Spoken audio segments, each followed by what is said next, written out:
सैयदा ज़ैनब बिनते अली 5 हिजरी 627 ईस्वी को Medina Munawwara में पैदा हुई।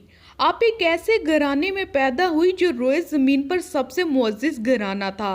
आपके नाना सैयदुल अंबिया तो नानी खातून अव्वल थी। आपके वालिद मोहतरम शेर खुदा और वालदा मोहतरमा सैयदुन निसा थी।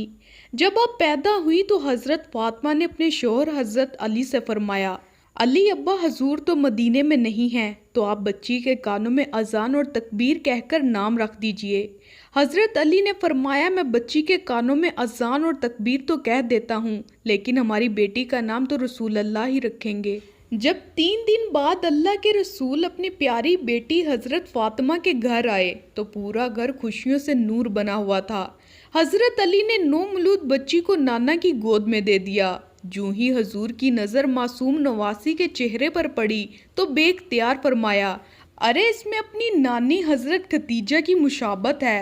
फिर आपने अपना लुबाबे मुबारक बच्ची के मुंह में डाला, खजूर चबाकर तालू से लगाई और उसका नाम अपनी बड़ी साहिबजादी के नाम पर ज़ैनब रखा। आपकी तमाम जिंदगी मसाइब में गुजरी।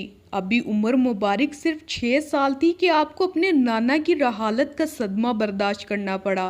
फिर 6 माह बाद ही आपकी वालदा मोहतरमा हजरत फातिमा भी सफ़र आखिरत पर रवाना हो गई। 40 हिजरी में आपके वालिद मोहतरम हजरत अली और 50 हिजरी में बड़े भाई हजरत इमाम हुसैन को शहीद कर दिया गया। इन सदमात ने हजरत ज़ैनब को बिखेर कर रख दिया। हजरत अली ने 37 हिजरी में कूफा को अपना दारुल खिलाफा बनाया तो हजरत ज़ैनब भी अपने शोहर और बच्चों के साथ वहीं मुंतकिल हो गई। 60 हिजरी में हजरत इमाम हुसैन ने अहले कूफा की दावत पर अपने अहलो याल और जानिसारों के साथ मक्का से कूफा का अज़म किया। हजरत ज़ैनब भी अपने बेटों के हमरा उस काफले में शामिल हो गई। 10 मुहर्रमुल हराम 61 हिजरी को करबला का सानिया पेश आया। आपकी आंखों के सामने आपके बच्चे भतीजे और जानिसार राने इस्लाम शहीद हुए। उस मौका पर आपने जिस सब्र इस्तकामत का मुजाहिरा किया, तारीख में इसकी मिसाल बहुत कम मिलती है। इस मुनासबत से आपकी कुनियत उम्मुल मसाइब मशहूर हो गई। हज़रत ज़ैनब 6 साल की उम्र तक अपने नाना हजूर नबी करीम सल्लल्लाहु अलैहि वसल्लम की तरबियत ख़ास में दीनी अमूर सीखती और उनमें महारत हासिल करती रही। इसके साथ साथ उन्हें अपने वालिदैन की भी भरपूर सोहबत और तरबियत हासिल थी। अल्लाह ताला ने आपको कम उम्री में ही अक्लो दनाई कुव्वत हाफजा के साथ साथ तहरीर और तकरीर के फ़न से भी नवाजा था। आप अपनी मौसर गुफ्तगू और खताब की बदौलत सुनने वालों को अपना गर्विदा कर लेती। आपको इतनी मासूम सी उम्र में इस्लाम के बुनियादी अकायद और तालीम के मुख्तलिफ पहलुओं पर अबूर हासिल था। अपने वालिद मोहतरम की फसाहत व बलागत आपको वर्से में मिली तो बचपन ही से शायरी का भी शौक़ था। आप अपनी गुफ्तगू में मौका महल के एतबार से अशार का इस्तेमाल किया करती थी। सैयदा ज़ैनब बिनते अली शक्लो सूरत में अपनी नानी हज़रत खतीजा से मुशाबा थी।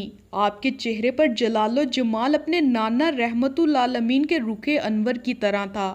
आपकी चाल ढाल, अंदाज़े गुफ्तगू और तर्ज़ खताब अपने वालिद हैदर करार से मिलता था। आपकी अदाद अपनी वालदा मोहतरमा सईदा फातिमातुज़ ज़हरा की तरह थी।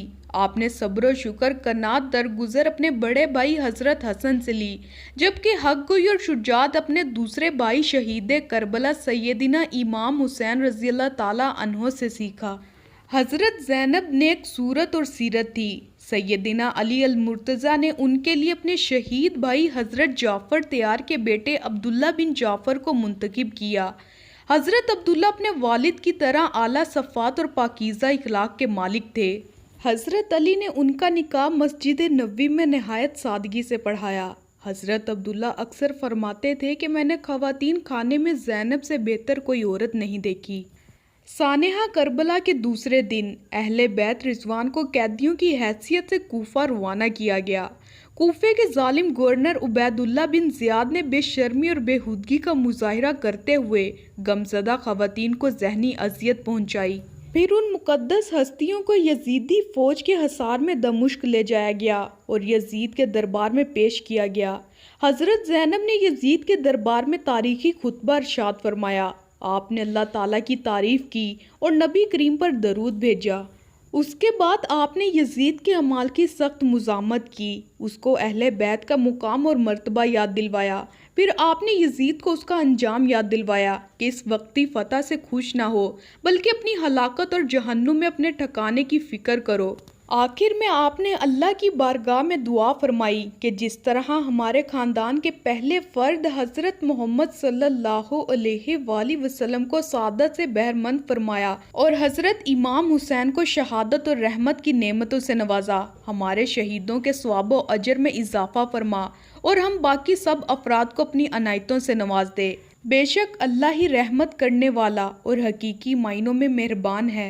हज़रत ज़ैनब को अल्लाह ताला ने 4 साहिबजादे ओन, मोहम्मद, अली, अब्बास और एक साहिबजादी कलसूम अता फरमाई। ओन और मोहम्मद ने अपने मामू के साथ मैदान करबला में शहादत पाई।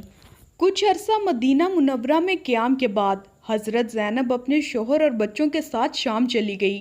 63 हिजरी में दमिश्क में उनका इंतकाल हुआ और आपका शानदार रोज़ा दमिश्क में है।